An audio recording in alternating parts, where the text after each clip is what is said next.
Hello everyone. तो कैसे हो आप लोग? आई थिंक आप लोग बहुत ज़्यादा मस्त होंगे, पढ़ रहे होंगे। तो जैसा कि आप सबको पता है कि हम लोग नया जर्नी स्टार्ट कर चुके हैं और हम लोग क्लास 11th की ज्योग्राफी का फर्स्ट चैप्टर जो कि है भूगोल एक विषय के रूप में, यानी ज्योग्राफी एज ए डिसिप्लिन हम लोग स्टार्ट किए थे। और ओवरऑल सबसे पहले सिलेबस देखे थे, दूसरे क्लास में फर्स्ट चैप्टर का इंट्रोडक्शन देख रहे थे। आज उसी क्लास को थोड़ा सा एक्सपेंड करते हैं, आगे की तरफ देखते हैं।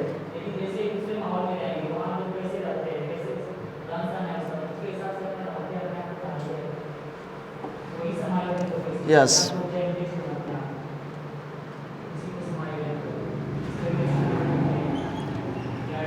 दिख रहा है ना पूरा? आ रहा है पूरा। चलो यहाँ से देखते हैं।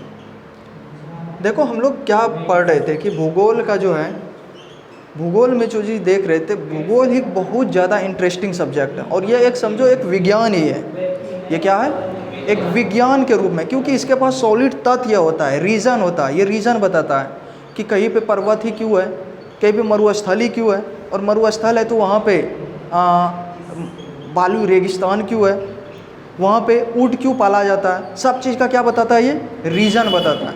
इसलिए ये एक प्रकार का क्या है, केवल विषय ही नहीं बल्कि वैज्ञानिक विषय भी है। यहाँ देखो, भूगोल की विशेषता, भूगोल की सबसे बड़ी विशेषता ये है कि ये एक इंटीग्रेटेड मतलब क्या, समस्त रूप, यानी सब चीज़। बस में बायोलॉजी का भी कुछ पार्ट यहाँ पे देखने को मिलेगा, बायोलॉजी वाला भी कुछ चीज़ यहाँ से पढ़ता है, ठीक है। जैसे कुछ ऐसा प्लांट जो कि किसका पार्ट है, ज्योग्राफी का पार्ट है। केमिस्ट्री का भी हम लोग कंपोजिशन यहाँ पे पढ़ेंगे कि अलग अलग गैस, ठीक है, ये सब किसका पार्ट है, केमिस्ट्री का पार्ट है। कुछ मैथमेटिकल टूल्स देखेंगे, जैसे कहाँ पे कितना परसेंट वाटर होता है, कहाँ पे कितना परसेंट वर्षा होता है। तो टोटल चीज़ ये जो है ना, इंटीग्रेटेड विषय, इंटीग्रेटेड मतलब होता है सभी सब्जेक्ट का एक मिश्रण, समझो सभी विषय का एक मिश्रण। ये एक विभिन्न विषय से ज्ञान और जानकारी प्राप्त करके, सभी विषय से ज्ञान और जानकारी क्या करता है, प्राप्त कर लेता है करके पृथ्वी, प्राकृतिक पर्यावरण तथा मानव जीवन के बीच संबंधों का अध्ययन कराता है। मानव जीवन के बीच और उसका मानव जीवन में क्या इम्पोर्टेंस रोल है, इन सभी चीज़ों के बारे में, सभी चीज़ों का संबंधों का क्या कराता है, अध्ययन करवाता है। कौन? भूगोल। बात समझ में आया? पहले के समय में क्या मानता था लोग कि भूगोल जो है ना, पर्वत है, नदी है, तालाब हो गया, मरुस्थल हो गया, रेगिस्तान हो गया, यही भूगोल है। बात समझ में आया? फिर बाद के वैज्ञानिकों ने, बाद के ज्योग्राफी का जो भी वैज्ञानिक होंगे, उन्होंने बताया कि नहीं, केवल पर्वत, नदी, झील ये ही सिर्फ भूगोल नहीं है, बल्कि मानव भी भूगोल का एक हिस्सा है। मानव भी क्या है? भूगोल का एक हिस्सा है। क्योंकि मानव भी क्या करता है, मान लो कि पहले जंगल था, जंगल को काट के मानव ने क्या किया, वहाँ पे बस्ती बना दिया, ठीक है। कोई ऐसा ज़मीन है जो कि बेकार पड़ा हुआ था, मानव ने वहाँ क्या किया, पेड़ पौधा को लगा दिया। तो मानव भी भूगोल का एक क्या है, हिस्सा है, ठीक है। तो वही बोलता है कि विभिन्न विषय से ज्ञान और जानकारी प्राप्त करके पृथ्वी, प्राकृतिक पर्यावरण का मतलब होता है जो भी पेड़ पौधा, जो भी प्राकृतिक रूप में पाए जाते हो, तथा मानव जीवन के बीच में संबंधों का अध्ययन कराता है कि मानव जीवन में उसका क्या रोल है। जैसे अगर मान लो कि खनिज है, तो खनिज का मानव जीवन में क्या इंपॉर्टेंस रोल है।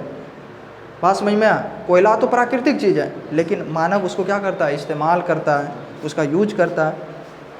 इन्हीं संबंधों के बीच में अध्ययन कराता है कौन? भूगोल, ठीक है। उदाहरण के लिए ये भूविज्ञान होना चाहिए यहाँ पे। भूविज्ञान से पृथ्वी की संरचना का ज्ञान होता है। भूविज्ञान से किसकी? पृथ्वी की संरचना, पृथ्वी का बनावट कैसा है, ये किससे हमको पता चलता है? भूविज्ञान से पता चलता है, ठीक है। मौसम विज्ञान से जलवायु और मौसम की जानकारी प्राप्त होती है। अगर हम मौसम विज्ञान की बात करें तो हमको क्या पता चलता है कि अलग अलग जगह का जलवायु क्या है, मौसम की जानकारी देता है। जीव विज्ञान से वनस्पति और जीव जंतु का अध्ययन करते हैं। जीव विज्ञान मतलब बायोलॉजी, बायोलॉजी से जीव विज्ञान से वनस्पति, वनस्पति कितने तरह का पेड़ पौधा है, किस किस प्रकार का जंगल पाए जाते हैं, तथा जीव जंतु मतलब हाथी हो गया, शेर हो गया, अलग अलग प्रकार के जीव जो कि अर्थ पे पाए जाते हैं, इन सभी के बारे में जानकारी लेकर कौन रखता है? भूगोल रखता है। हाँ समझ में? बायोलॉजी से भी थोड़ा सा इन्फॉर्मेशन लेके अपने पास रख लिया, और भी चीज़ों से अपने पास रख लिया।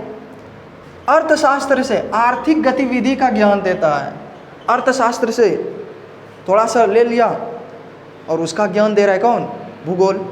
साथ ही इतिहास से मानव सभ्यता का विकास, इतिहास से क्या? मानव सभ्यता का विकास, मतलब कि पहले क्या था? पहले झोपड़पट्टी था, फिर धीरे धीरे महल बनने लगा, फिर शीशा का घर बनने लगा। तो ये कहाँ से ले रहा है? इतिहास से ले रहा है ना। इतिहास से अपना कुछ अंश लेकर अपने पास रख रहा है जानकारी। समाजशास्त्र से सामाजिक संरचना का अध्ययन प्राप्त करता है, और अगर समाजशास्त्र की बात करें तो समाज से सामाजिक संरचना का अध्ययन प्राप्त करता है। पहले के समाज किस तरह का था और अभी का किस तरह से है, किस तरह से चेंज होते जा रहे टाइम टू टाइम, ये सभी जानकारी कौन रखता है? भूगोल। इसी कारण भूगोल को समन्वयकारी या इंटीग्रेशन या संश्लेषणात्मक विज्ञान भी कहा जाता है। यानी कि सभी सब्जेक्ट का मिश्रण, यानी अलग अलग सब्जेक्ट का इन्फॉर्मेशन अपने पास ये रखता है कौन? भूगोल रखता है। तो ये चीज़ हो गया। नेक्स्ट आगे बढ़ते हैं। नेक्स्ट देखो, भूगोल का जनक हिकेटियस को माना जाता है। भूगोल का जनक किसको माना जाता है? हिकेटियस को माना जाता है। ध्यान देना, कल के क्लास में हम बताए थे इरेथोस्थेनीज, नहीं, बहुत साइंटिस्ट मानता है कि नहीं, भूगोल का जनक जो है ना इरेटोस्थेनीज है, लेकिन कुछ लोगों का मानना है कि नहीं, भूगोल का जनक कौन है? हिकेटियस। तो दोनों नाम याद रख लेना। अगर ऑब्जेक्टिव में आ गया कि भूगोल का जनक कौन है, इरेटोस्थेनीज या हिकेटियस, अगर एक तो ऑप्शन में है तो वही तो बनाना है, ठीक है, दोनों नहीं रह सकता है। तो भूगोल का जनक हिकेटियस को माना जाता है। भूगोल का जनक किसको माना जाता है? हिकेटियस को माना जाता है। और कल बताए थे क्या? इरेटोस्थेनीज ना को माना जाता है। इसकी प्रसिद्ध पुस्तक जो है क्या है रे? पेरियोडोगेस, ठीक है, या डिस्क्रिप्शन ऑफ द अर्थ, इसका प्रसिद्ध बुक है। किसका लिखा हुआ? हिकेटियस का लिखा हुआ एक फेमस बुक, ठीक है। एक सेकेंड, चलो देखो तो भूगोल का जनक, फादर ऑफ जियोग्राफी, यानी भूगोल का जनक हिकेटियस को माना जाता है। उन्होंने पेरियोडोगेस अथवा डिस्क्रिप्शन ऑफ द अर्थ नामक पुस्तक लिखी है। किन्होंने? हिकेटियस ने लिखा है, ठीक है, जिसमें उस समय ज्ञात विश्व का भौगोलिक वर्णन किया गया था। उस समय ना पूरे भौगोलिक विश्व का वर्णन किया गया था उस बुक के अंदर। समझ में आया? हिकेटियस ने जो लिखा था डिस्क्रिप्शन ऑफ द अर्थ, तो उसमें ना पूरे विश्व का भौगोलिक वर्णन किया गया था। भौगोलिक के अलग अलग जगह का भौगोलिक स्थिति कैसा है, ज़मीन कैसा है। तो लोगों को लगा कि नहीं, सबसे पहले जो चर्चा किया है भूगोल के बारे में, भूगोल यानी पृथ्वी के बारे में, वो था कौन? हिकेटियस। लेकिन हालांकि कई विद्वान इरेटोस्थेनीज को भी भूगोल का जनक मानते हैं। कुछ वैज्ञानिक किसको मानते हैं? इरेटोस्थेनीज को भी भूगोल का जनक मानते हैं, क्योंकि उन्होंने सबसे पहले ज्योग्राफी शब्द का प्रयोग किया था। हाँ समझ में? इरेटोस्थेनीज ने सबसे पहले किसका जिक्र किया था? ज्योग्राफी शब्द का प्रयोग किया था। यानी पहला ज्योग्राफी शब्द किन्होंने किया था? इरेटोस्थेनीज, ठीक है, जिसके आधार पर उसको क्या माने जाने लगा? भूगोल का जनक माना जाने लगा। साथ ही इन्होंने क्या था? वर्ल्ड मैप का सबसे पहले जानकारी दिया था। वर्ल्ड मैप बनाया था सबसे पहले किन्होंने? वर्ल्ड मैप को बनाने में बहुत ज़्यादा हेल्प किया था किन्होंने? इरेटोस्थेनीज ने। प्रयोग किया और पृथ्वी के परिधि का वैज्ञानिक अनुमान लगाया था। कल बताए थे कि पृथ्वी का जो परिधि है उसका अनुमान भी, सटीक अनुमान किन्होंने लगाया था? इरेटोस्थेनीज ने। इसलिए इसको क्या माना जाने लगा? भूगोल का जनक। ठीक है, दोनों नाम याद रख लेना, इरेटोस्थेनीज और दूसरा हिकेटियस। ठीक है, नेक्स्ट आगे बढ़ते हैं।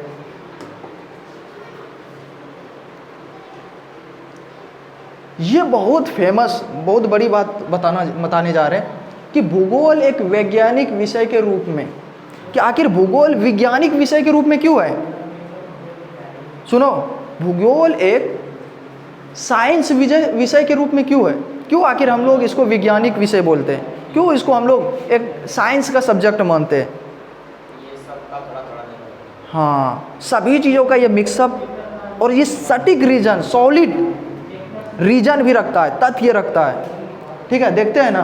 देखो, भूगोल एक वैज्ञानिक विषय है क्योंकि इसमें पृथ्वी, प्राकृतिक एवं मानवीय घटनाओं का अध्ययन वैज्ञानिक पद्धति से किया जाता है।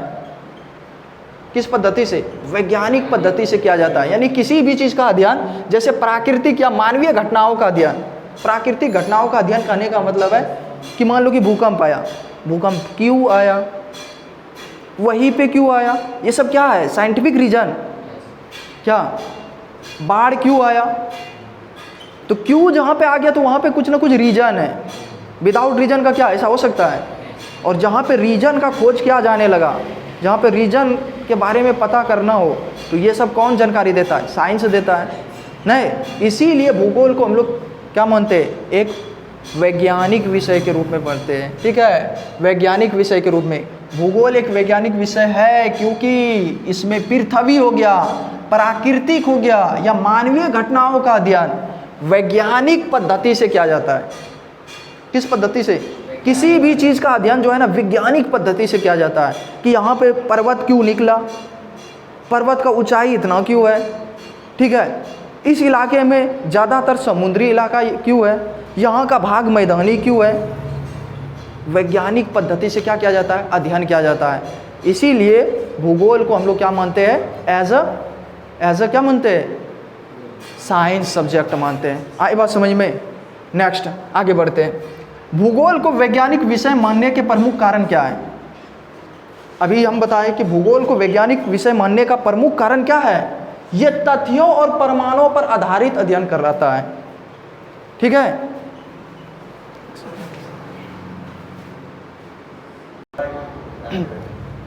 चलो देखो, ये तथ्यों, क्योंकि ये तथ्य रखता है, सॉलिड रीजन रखता है, उसका आंसर करता है। नहीं, तथ्यों और प्रमाणों पर आधारित अध्ययन करता है। प्रमाणों पर आधारित, प्रमाण चाहिए, तथ्य चाहिए, सॉलिड रीजन चाहिए। ठीक है, ये तथ्यों और प्रमाणों पर आधारित अध्ययन करता है। कौन? भूगोल। इसीलिए इसको हम लोग क्या बोलते हैं? एज अ साइंस सब्जेक्ट मानते हैं, वैज्ञानिक विषय मानते हैं। ठीक है, दूसरा क्या है? इसमें अवलोकन यानी ऑब्जर्वेशन हो गया, सर्वेक्षण हो गया, सर्वे हो गया, मानचित्र हो गया, मैप हो गया। इसके पास अपना खुद का मैप है।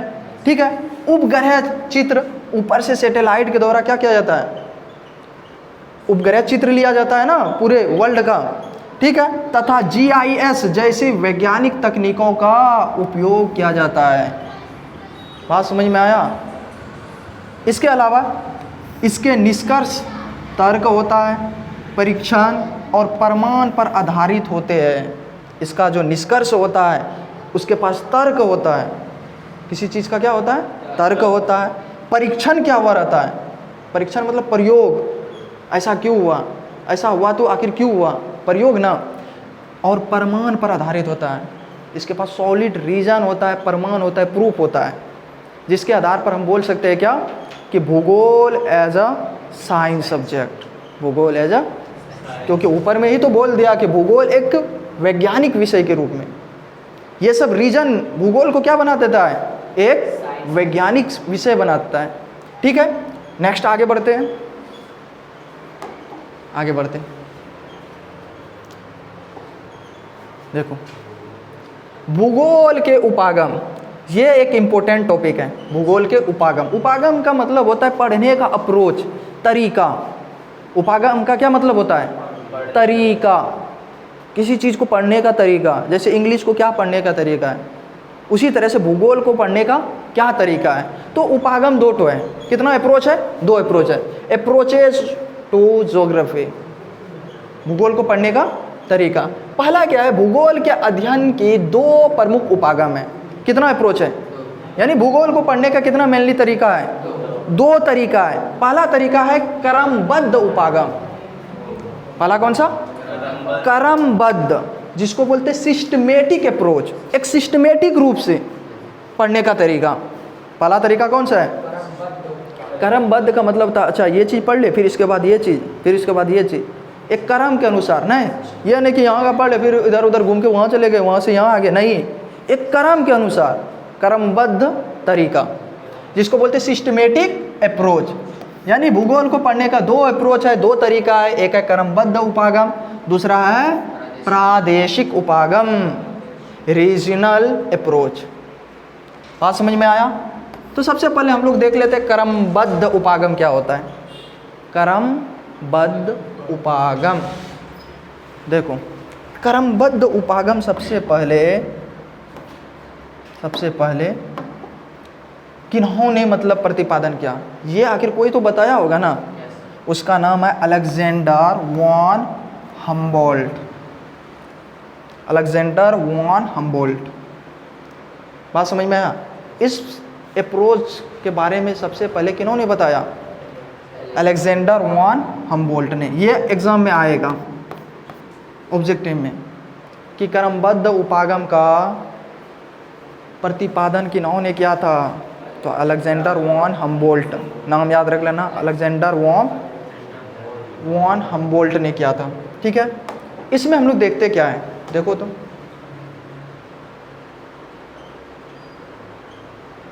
देखो क्रमबद्ध तरीका में आखिर हम लोग पढ़ते कैसे हैं। तो देखो क्रमबद्ध तरीका में पढ़ने का क्या तरीका है? किसी तथ्य का अध्ययन पूरे विश्व के स्तर पर किया जाता है। किसी तथ्य का अध्ययन पूरे विश्व के स्तर पर किया जाता है। कोई एक तो तथ्य ले लो, जैसे फॉर एग्जांपल प्राकृतिक वनस्पति ले लेते हैं। प्राकृतिक एक तथ्य हो गया मेरे पास, एक सब्जेक्ट हो गया प्राकृतिक। अब प्राकृतिक वनस्पति का अध्ययन पूरे वर्ल्ड लेवल में करेंगे, वर्ल्ड लेवल में कर लिए। फिर उसके बाद क्या किया जाता है? उसका वर्गीकरण किया जाता है, बंटवारा किया जाता है। जैसे नदी के बारे में पूरे वर्ल्ड में, वर्ल्ड की नदियों के बारे में अध्ययन कर लिए, फिर नदी को क्या करेंगे? बंटवारा करेंगे। देखेंगे इसका धारा पूरब से पश्चिम की तरफ बह रहा है तो उसका अलग नदी नाम रख देंगे। देखेंगे किसी का धारा यानी पश्चिम से पूरब की तरफ आ रहा है तो उसका अलग नाम रख देंगे। फिर उसका क्या किया जाता है? वर्गीकरण किया जाता है। यानी सबसे पहले उसको पूरे विश्व स्तर पर क्या किया जाता है? अध्ययन किया जाता है। किसी एक तथ्य पे कोई एक सब्जेक्ट ले लो और उस सब्जेक्ट को पूरे वर्ल्ड स्तर पे क्या किया जाता है? अध्ययन किया जाता है। अगर हम बात करें वनस्पति मतलब पेड़ पौधा का पहले पूरे विश्व में अध्ययन किया जाता है। अगर पेड़ पौधा है तो पूरे विश्व स्तर पे अध्ययन कर लिए। फिर उसके बाद उसका प्रकार बताते हैं कि अच्छा ये सदाबहार वन है, नहीं ये मानसूनी वन है, ये पर्णपाती वन है, ऐसे न बोलते हैं क्या रे? इसी तरह से न बताते हैं। पहले उसका अध्ययन पूरे वर्ल्ड स्तर पे कर लेते हैं, फिर उसके बाद हम लोग क्या बताते हैं? उसका वर्गीकरण करते हैं। वर्गीकरण करके मतलब बंटवारा कर लिए, कुछ चीज़ों को बोलेंगे ये है, कुछ चीज़ों को ये बोलेंगे ये है, फिर उसका प्रकार बता, अच्छा ये इस प्रकार का है, ये इस प्रकार का है, ये इस प्रकार का है। समझ में आया? ये कौन सा तरीका था? क्रमबद्ध तरीका। क्रमबद्ध तरीका बोलता है क्या कि सबसे पहले एक तो सब्जेक्ट लो और उस सब्जेक्ट का पूरे वर्ल्ड स्तर पे अध्ययन करो, फिर उसका क्या करो? वर्गीकरण करो यानी बंटवारा करो, फिर उसका प्रकार बता दो ये किस किस प्रकार का है। जैसे चट्टान है, पर्वत है, पूरे पर्वत का वर्ल्ड स्तर पे कर लो, फिर पर्वत का क्या कर दो? बंटवारा कर दो। अच्छा ये इस प्रकार का, ये इस प्रकार का, ये इस प्रकार का। तो इस अध्ययन को हम लोग क्या बोलते हैं? क्रमबद्ध उपागम यानी systematic approach. Systematic approach. And next है प्रादेशिक उपागम। प्रादेशिक उपागम, इसका विकास कार्ल रिटर देखो नाम, वहाँ था Alexander von Humboldt, Alexander von, यही था ना, अलेक्जेंडर वॉन हम्बोल्ट। यहाँ क्या था, कार्ल रीटर, कार्ल रीटर। इसका विकास किन्होंने किया था, कार्ल रीटर ने किया था। अब हम लोग इसमें पढ़ते कैसे हैं, इसका क्या अप्रोच है पढ़ने का? देखो इसका पढ़ने का अप्रोच है सिंपली, इसमें दुनिया को विभिन्न प्रदेश में बांटकर अध्ययन किया जाता है। दुनिया को विभिन्न प्रदेश में बांटकर, यानी कि इसको ना समझो दुनिया है, दुनिया को विभिन्न प्रदेश में बांट लो। जैसे दुनिया को देश के रूप में बांट लो। अच्छा ये भारत देश है, अब भारत देश है तो इस स्तर पे उसका अध्ययन किया जाता है। भारत में किस प्रकार का जंगल पाया जाता है, भारत में जंगल का प्रकार क्या है, समझ में आया? वर्ल्ड लेवल पे क्या बोलते हैं इसको, कंट्री लेवल पे, अगर हम कंट्री लेवल पे अध्ययन कर रहे हैं ना तो यही हो गया कौन सा, प्रादेशिक उपागम। और वर्ल्ड लेवल पे कर रहे हैं तो वो हो गया क्रमबद्ध उपागम। समझ में आया? जैसे मान के चलो कि ऐसे समझो, स्टेट लेवल पे, झारखंड स्टेट लेवल पे, ठीक है, झारखंड स्टेट लेवल पे अध्ययन कर, अच्छा झारखंड में ये नदियाँ पाई जाती है, ठीक है, उसका नाम रख दिया। तो ये झारखंड को समझो एक जब वर्ल्ड, तो ये कौन सा हो गया, क्रमबद्ध हो गया। लेकिन अगर हम बात करें क्या, नहीं, बेल्ढिया पंचायत में, परसा पंचायत में, बेल्ढिया पंचायत में किस किस प्रकार का पेड़ पौधा पाया जाता है, वहाँ पे कौन कौन सा नदियाँ पाई जाती हैं, तो ये वाला क्या हो गया, प्रादेशिक उपागम हो गया। इसमें दुनिया को विभिन्न प्रदेश में बांटकर अध्ययन किया जाता है और इसका विकास किन्होंने किया था, कार्ल रीटर ने किया था। एक प्रदेश में सभी भौगोलिक तथ्यों का अध्ययन समस्त रूप में किया जाता है, यानी कि सुनो, एक प्रदेश में सभी भौगोलिक तथ्यों का, एक प्रदेश चले जाओ, वहाँ पे देखो जंगल कैसा है, वहाँ पे देखो कौन किस किस प्रकार का जीव जंतु रहता है, वहाँ पे देखो कि कौन कौन सा नदियाँ हैं, वहाँ का देखो जलवायु कैसा है, सभी तथ्यों का अध्ययन किया जाता है, हर एक पार्ट का। समझ में आया? किसी पार्टिकुलर एरिया में सभी तथ्यों का अध्ययन किया जाता है, वर्ल्ड लेवल पे नहीं, वर्ल्ड लेवल पे नहीं, विभिन्न प्रदेश के लेवल पे। समझ में आया? जैसे अगर हम बात करें राजस्थान का, लो राजस्थान एक पार्टिकुलर एरिया हो गया ना। अब राजस्थान पार्टिकुलर एरिया है तो वहाँ पे हम लोग बात करेंगे, अच्छा यहाँ पे मरुस्थल पाया जाता है, अच्छा मरुस्थल है तो इसका मतलब कम वर्षा होता है वहाँ पे, ठीक है, ऊँट पालन क्यों होता है, वहाँ पे पेड़ पौधा कटीलादार क्यों होता है। समझ में आया? देखो एक के रीजन, जैसे राजस्थान गए तो एक तो फैक्ट पकड़े क्या, मरुस्थल, मरुस्थल है तो इसका मतलब क्या, मरुस्थल होने का रीजन क्या है, कम वर्षा है। कम वर्षा होने का रीजन क्या है, वहाँ पे कौन सा जानवर के लिए सूटेबल है, ऊँट के लिए सूटेबल है, क्योंकि ऊँट को पानी बहुत दिन में चाहिए, और गाय लेके जाएंगे तो गाय को तो पानी चाहिए ना, वो तो मर जाएगा। ऊँट क्या करता है रे, उसको पानी लंबे समय तक अगर पानी नहीं दो पीने के लिए, तब भी वो क्या हो जाएगा, जिंदा रह जाएगा, ठीक है। इसके अलावा यहाँ पे जो सरवाइव करेगा पेड़ पौधा कटीलादार होगा, क्योंकि उस पेड़ को भी पानी की ज़रूरत उतना नहीं पड़ता है। समझ में आया? तो ये दो तरह से हम लोग भूगोल को पढ़ सकते हैं। कौन कौन सा तरीका है, क्रमबद्ध तरीका, दूसरा प्रादेशिक उपागम, ठीक है। क्रमबद्ध तरीका अलेक्जेंडर वॉन हम्बोल्ट ने किया था, और इसका क्या था किन्होंने, कार्ल रीटर ने किया था, ठीक है। हिकेटिया, उसके बाद हिकेटियस को जाना जाता है। बस यहाँ तक जो है ना आप सबको उतारना है यहाँ से।